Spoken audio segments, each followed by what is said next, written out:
Okay, I had a dream last night, another really vivid dream.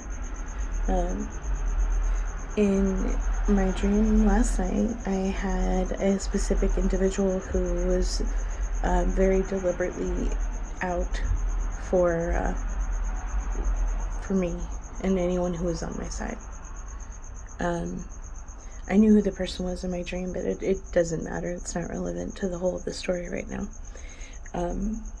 Ultimately, I had a group of people who were befriending me in my dream, and I say befriending me because they were playing on my empathy, right? Trying to also play on my ego, telling me, they needed my help, specifically my help, like I'm the only one who can help them with this problem, this issue.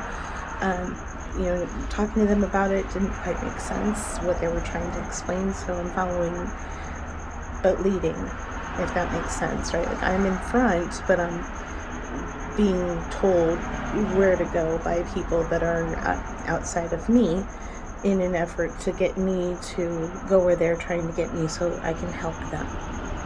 Alright, now that that's established, I get to the place where supposedly the thing is that I'm supposed to help with, and I look around and realize that I'm backed into a corner pretty legitimately. In my dream, I was in a complex that I've never been in my awakened state. But I look ahead, I realize that I'm kind of backed into a corner, and what I was being led to is not present. I turn around, and the group of people that were with me has grown rather large, and at this point I see knives coming after me. I turn to protect myself. I had my backpack on, and I could feel the knives going through my bag to hit my back.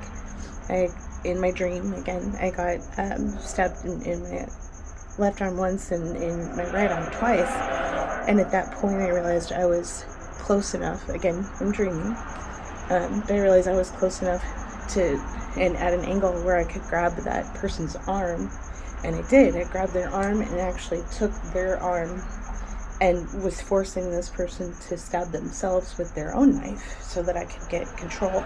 At that point, I woke up. It was about like 6:30 in the morning, and kind of threw me for a little bit.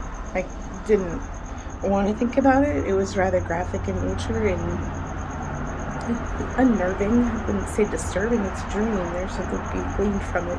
Just wasn't ready to look at it yet. So a couple hours later, I've had coffee, gone to the grocery store, had a little bit of time to process. Get back, I'm making cake with my child, and for whatever reason, it was the time to talk about it. I talked to her about my dream. She's almost 18, so it's not like I'm talking to a real child, but she's my child. And anyway, it dawned on me that that's kind of a really good analogy for what God will allow to happen to his elect in order to help grow, enhance, expand not only the knowledge of the individual, but also the knowledge of the collective who's out to harm or hurt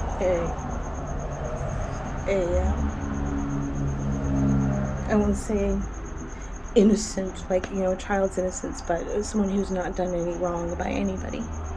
Deliberate harm, has not brought deliberate harm or trying to bring deliberate harm to any other person, who becomes a point of target for someone else. So God will allow somebody who's following him to be led into a place of darkness and in understanding, right? When in my dream, when I got to that corner and I realized what was going on, it was like all of a sudden understanding took place, and it hit.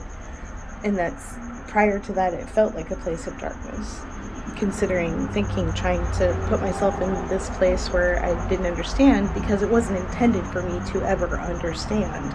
it was a dark place, and it was intended to be a dark place.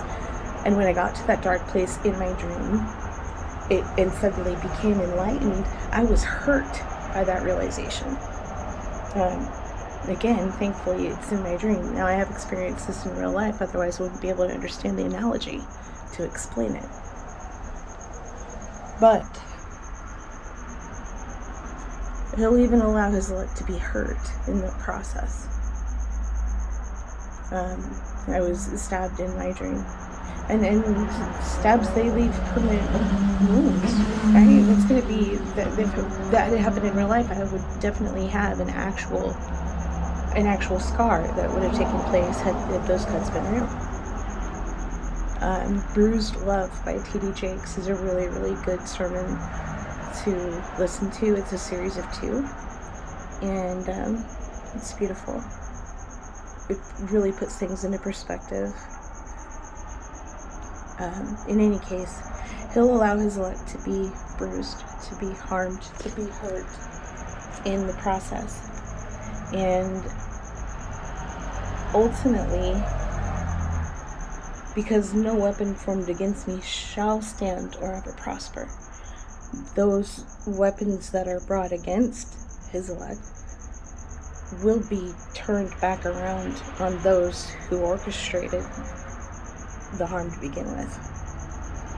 So anyone who's in rebellion to God, be warned.